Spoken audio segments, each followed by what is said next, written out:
It was in the heat of midday when the gates of Gaza shook. Samson, the Nazarite of Zorah, had wrenched them from their hinges and carried them to the hill facing Hebron. Judges 16:3.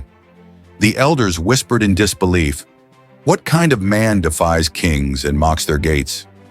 But behind Samson's mighty deeds lay a man torn by his choices, a story both wondrous and tragic. Samson's story began in the village of Zorah, nestled in the hills of Dan. His parents, Manoah and his wife, were simple folk who longed for a child. One day, as Manoah's wife worked in the fields, an angel of the Lord appeared and told her, "You will bear a son, and no razor shall touch his head, for he will deliver Israel from the Philistines." Judges 13:5. True to the word, Samson was born, and his strength was like no other. As a young man, he tore a lion apart with his bare hands near the vineyards of Timnah. Judges 14:6. But his strength often led him into trouble. He sought to marry a Philistine woman, though it grieved his parents. During the wedding feast, Samson posed a riddle to the Philistines. Out of the eater, something to eat. Out of the strong, something sweet. Judges 14:14. They could not solve it, but his bride, fearing their threats, coaxed the answer from him. Betrayed, Samson burned with anger and began his campaigns against the Philistines. Time and again, Samson struck the Philistines with devastating blows. In Lehi, he killed 1,000 men with the jawbone of a donkey, crying out, "With a donkey's jawbone, I have made donkeys of them."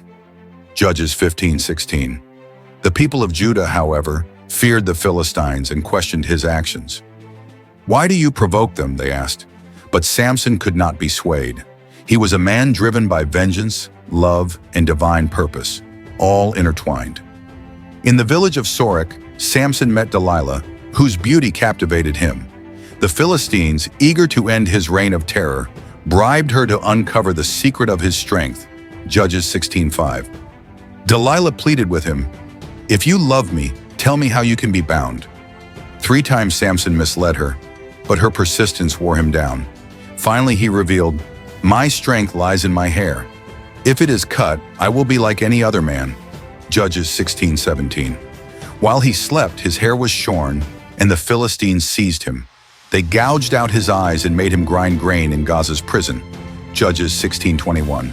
Broken and humiliated, Samson's heart turned to the Lord.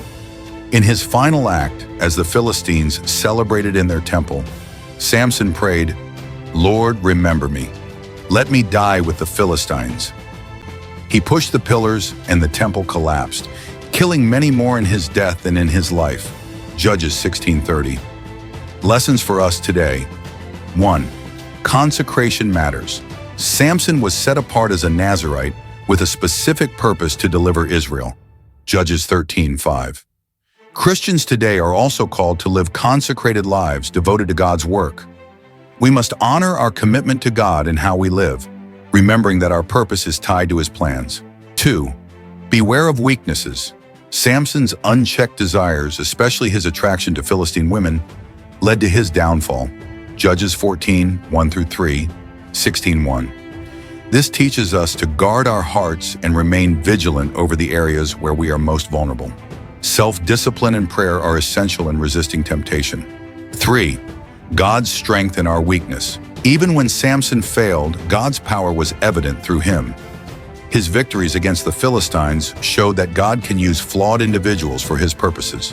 Judges 15:14-16. This encourages believers to trust in God's strength, especially when we feel inadequate or weak. 4. Choices have consequences. Samson's life reminds us that our actions carry weight. His choices to pursue his desires over God's guidance brought great personal suffering. Judges 16:19-21. We should carefully consider how our decisions align with God's will. 4. Repentance brings restoration.